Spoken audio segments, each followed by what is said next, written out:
Welcome to this week's edition of Outdoors Online, a weekly webcast produced by the North Dakota Game and Fish Department. I'm your host, Tom Jensen.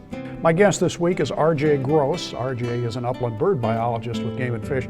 We've already covered the grouse and partridge previews for you this year, so we're going to focus strictly on pheasants in this webcast. RJ, how's the season look? Well, Tom, it's not looking too bad. We just finished up summarizing our late summer roadside counts.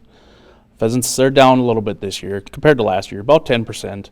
But last year was such a good year, to kind of take that with a grain of salt. I was really hopeful coming into the spring. We had a good winter. Lots of adults came through in good shape. Growing counts were up a little bit, but weather didn't exactly cooperate this year, so that kind of led to the decline in the pheasants for this year. Is that how you make your predictions with these roadside Yep, counts? absolutely. We do. It's approximately 100 counts that our cooperators do. They're 20-mile long routes that we go out and drive, same as the crowing counts. Yep.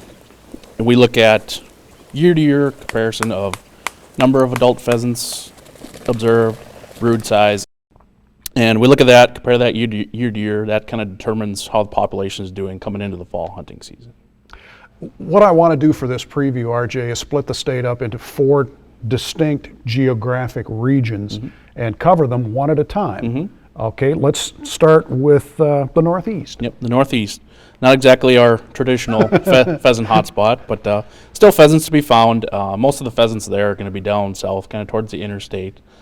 This year it'll be about the same as last year.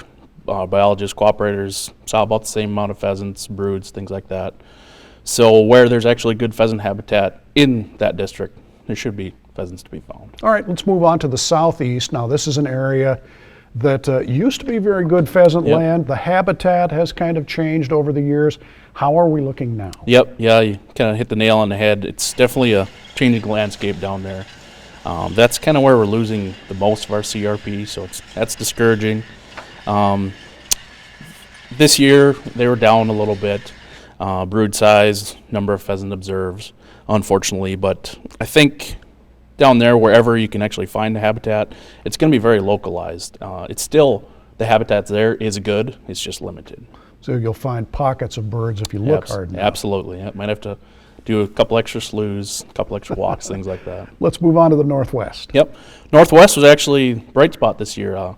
As I was summarizing our data, I was quite happy, but number of pheasants observed was up 128%, and broods observed was up 161%. And that sounds like a lot, but the Northwest, again, isn't our traditional habitat, but it's still good to see. And a lot of the state, either in the Southwest we had bad drought, or everywhere else they had too much rain, hail events, things like that.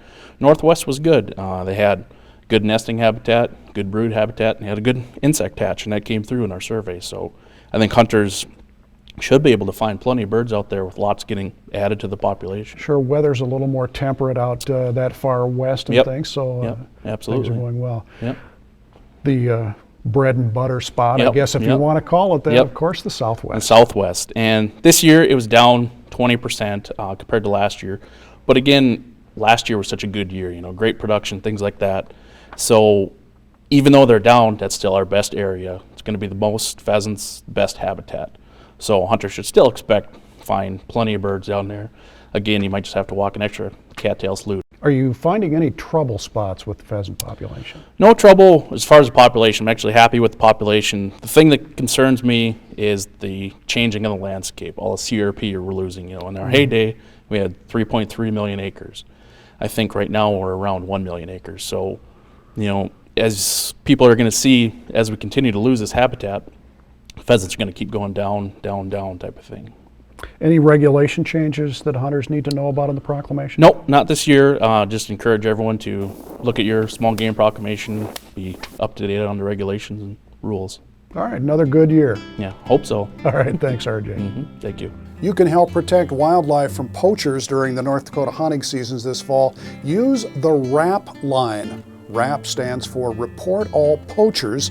If you witness what you think is a violation of a hunting or fishing law, call the RAP line. The number is 800-472-2121. Gather all the information you can about the violators, things such as physical description, clothing, year and make of a vehicle or boat, even a license number would help. Do not confront the individual yourself. Let the game wardens do that. You will remain anonymous, and you might even be eligible for a cash reward. Again, the Report All Poachers number is 800-472-2121. For RJ Gross and the rest of the staff here at North Dakota Game and Fish, thanks for joining us for Outdoors Online. See you again next week.